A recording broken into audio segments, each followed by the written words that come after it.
Vamos nessa, vamos falar sobre as isenções heterônomas e as isenções autônomas e discorrer sobre esse tema no que se refere à jurisprudência tanto do Supremo Tribunal Federal como a jurisprudência do Superior Tribunal de Justiça, que nesse caso são jurisprudências coincidentes, ou seja, estão no mesmo sentido.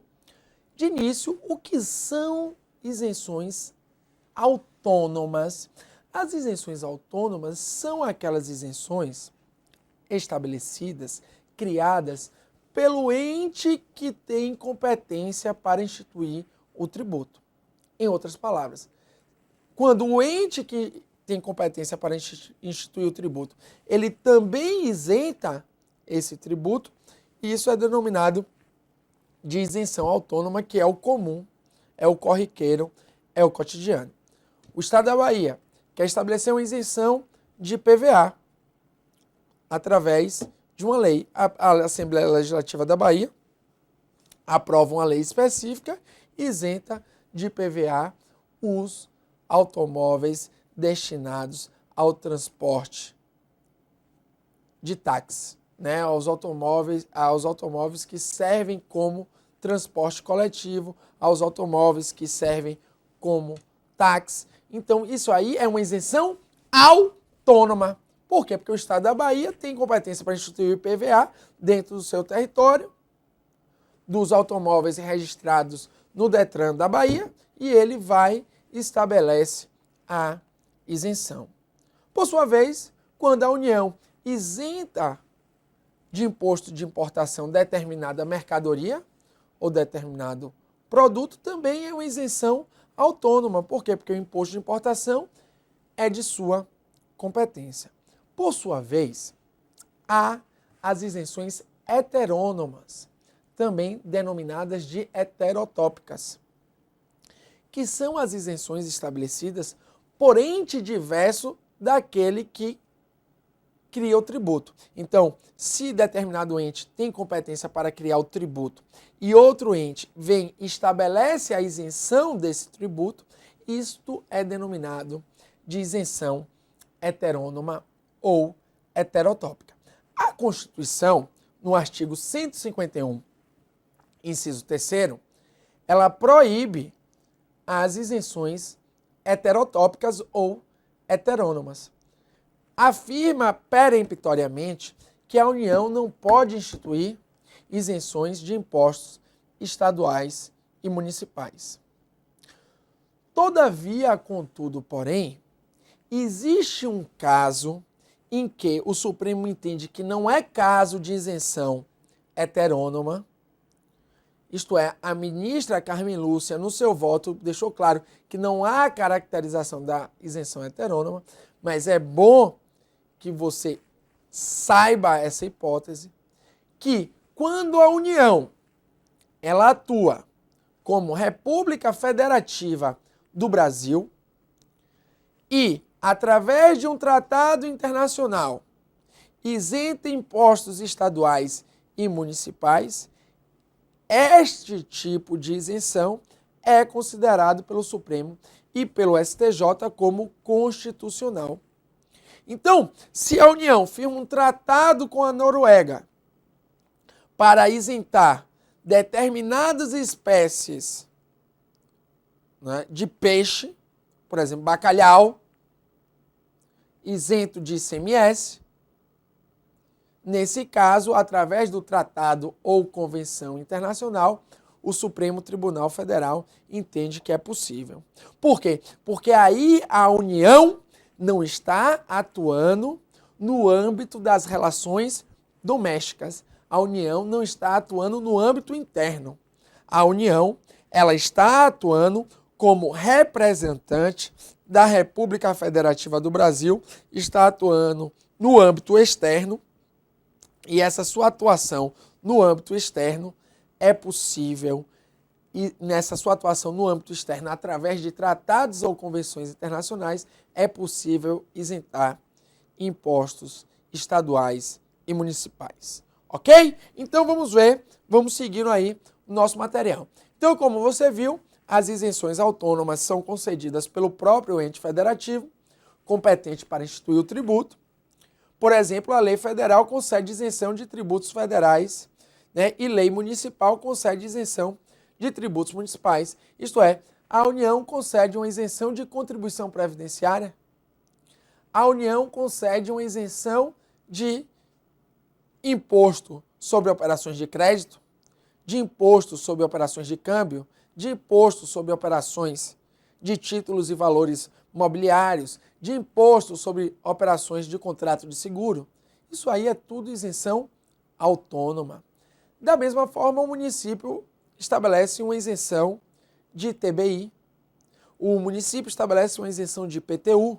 Então, é uma forma de isenção autônoma. Por sua vez, na isenção heterônoma ou heterotópica, determinado ente federativo, por meio de lei ordinária, concede isenção de tributo de competência de outro ente federativo. Em outras palavras, aquele ente federativo que tem competência para instituir o seu tributo, não é ele que estabelece a isenção, mas sim uma lei de outro ente federativo, de ente federativo diverso. Então, por exemplo, a União, através de lei ordinária, estabelecendo uma isenção de IPVA, de ISS. Isto é inconstitucional. A União, através de lei complementar ou de lei ordinária, não pode estabelecer isenções de tributos estaduais e municipais. Por quê? Porque a Constituição proíbe no artigo 151, inciso 3º. Então, veja, né? Perceba o seguinte, voltando aqui, o artigo 151, inciso 3º da Constituição expressamente proíbe a isenção heterônoma, vedando a União instituir isenções de tributos de competência dos estados, do DF e dos municípios. Mas a interpretação aí desse artigo, pelo Supremo, é que é quando a União atua no âmbito das suas relações domésticas. É quando a União atua no âmbito interno. Por exemplo, através de lei ordinária ou lei complementar, não pode isentar tributos estaduais e municipais. Veja que mesmo no caso em que uma lei complementar cabe regular a forma de concessão de isenção, não é essa lei complementar que vai isentar o tributo. Por isso estão errados os autores, e as bancas entendem dessa forma também, que, por exemplo, quando o artigo 156, parágrafo 3º, inciso 3º da Constituição diz que cabe à lei complementar regular a forma de concessão de isenções de ISS. Ou quando a lei complementar 24 de 75 regula a forma de concessão de isenções de ICMS através de convênios interestaduais do CONFAS, ali, na verdade, elas não têm o poder de isentar. Quem vai ter o poder de isentar, sim, é o município, no caso do ISS, e o Estado, no caso do ICMS. Ali ele só regula a forma de concessão, mas a isenção em si tem que estar aprovada por meio de lei do ente competente, ok? Então veja que, como eu já falei aqui, esse dispositivo não se aplica quando a União atua no âmbito externo através de tratados internacionais que dispõe, falou o STF, isenção de tributo estadual prevista em tratado internacional firmado pela República Federativa do Brasil. Artigo 151, inciso 3º da Constituição, artigo 98 do CTN. Não caracterização de isenção heterônoma. O artigo 98 do CTN possui caráter nacional, com eficácia para a União, os Estados e os municípios. No direito internacional, apenas a República Federativa do Brasil tem competência para firmar tratados. Dela não dispõe a União, os Estados membros ou os municípios. Veja que aqui quem atua é a República Federativa do Brasil, ou seja, é a União atuando no âmbito externo, e quando ela atua no âmbito externo, atua como República Federativa do Brasil. E não se aplica o artigo 151, inciso 3º. Ok? Então veja também uma jurisprudência do Superior Tribunal de Justiça, no sentido de que Inexistindo norma expressa que condicione a fruição da isenção, a entrega tempestiva da declaração de ajuste anual, não se revela possível a exclusão do contribuinte que retardou o cumprimento do aludido dever instrumental. Veja que a isenção incondicionada independe da apresentação de declaração de bens em razão do princípio da legalidade estrita. Em outras palavras, essa decisão do STJ dispõe que, quando a isenção é incondicionada, quando é isenção simples, a concessão dela independe da apresentação de declarações, por exemplo, porque ela aí é incondicionada, ela independe de despacho da autoridade administrativa fiscal. Então, rememorando o que conversamos, a isenção autônoma é quando o ente federativo, que é competente para instituir o tributo, isenta os seus próprios tributos. A isenção heterônoma ou heterotópica é quando o ente federativo diverso, através de lei aprovada pelo seu parlamento, isenta tributos de competência de outro ente federativo. Isenção autônoma, União isenta imposto de importação. Isenção heterônoma, a União isenta impostos sobre propriedade de veículos automotor através de lei ordinária ou de lei complementar. Não é possível. O ente federativo que vai ter competência para instituir as suas próprias isenções. Por quê? Porque o artigo 151, inciso 3, veda a isenção heterônoma. E, fundamental, quando a União atua como República Federativa do Brasil, não se aplica o artigo 151, inciso 3. Por quê? Porque aquele artigo só é aplicado no âmbito interno.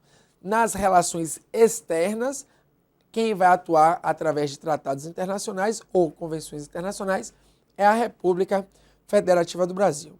Ademais, quando a Constituição estabelece que lei complementar vai regular a forma de concessão dos incentivos fiscais, e isso acontece no ICMS e isso acontece no ISS. Essa lei complementar não é caso de isenção heterônoma ou isenção heterotópica. Na verdade, a lei complementar vai regular a forma, né? Ela vai regular a forma de concessão, mas quem vai conceder é o próprio ente. Por exemplo, até hoje não temos essa lei complementar que regula a forma de concessão de incentivos fiscais no ISS. Mas vamos supor que surja a Lei Complementar 116 de 2003, não tratou do tema. Mas vamos supor que surja essa lei.